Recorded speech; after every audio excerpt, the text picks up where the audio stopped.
የታሰሩት በቂ ስለሆነ ይፈቱ። የፌዴራል ፍርድ ቤት አንደኛ ልዩ ከባድ ወንጀል ችሎት ከኢትዮጵያ አየር መንገድ ደህንነት ጋር ተያይዞ በወንጀል የተከሰሱት እነ ዮሐንስ ወይም ደግሞ ጆን ዳንኤል በእስራት እንዲቀጡ ወስኖ የታሰሩት በቂ ስለሆነ ከእስራት እንዲፈቱ ትዕዛዝ ሰጥቷል ነው የተባለው።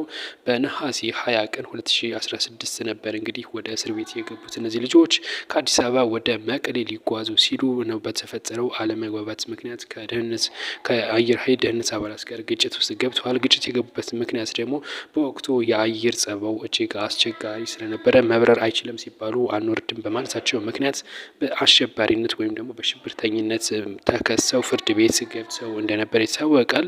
አሁን ግን ከፍተኛው ፍርድ ቤት ማለት ነው እስካሁን የታሰሩት በቂ ስለሆነ እንዲፈቱ ነው እንግዲህ ትዕዛዝ ያስተላለፈው ፍርድ ቤቱ ማለት ነው። እንግዲህ አቃቤ ሕግ ይፍታቸው አይፍታቸው ባይታወቅም ፍርድ ቤቱ ግን እስካሁን የታሰሩት ይበቃቸዋል፣ ይፈቱ፣ ያን ያክል የተካበደ ወንጀልም አይደለም ሲል ነው እንግዲህ ፍርድ ቤት ያስታወቀው። አቃቢ ሕግ ግን መፍታቱ አለመፍታቱ አይታወቅም። ፖሊስም በዚህ ዙሪያ እንግዲህ የራሱ እርምጃ ሊወስድ ይችላል የተባለው እንግዲህ መጨረሻውን አደርስላችኋል።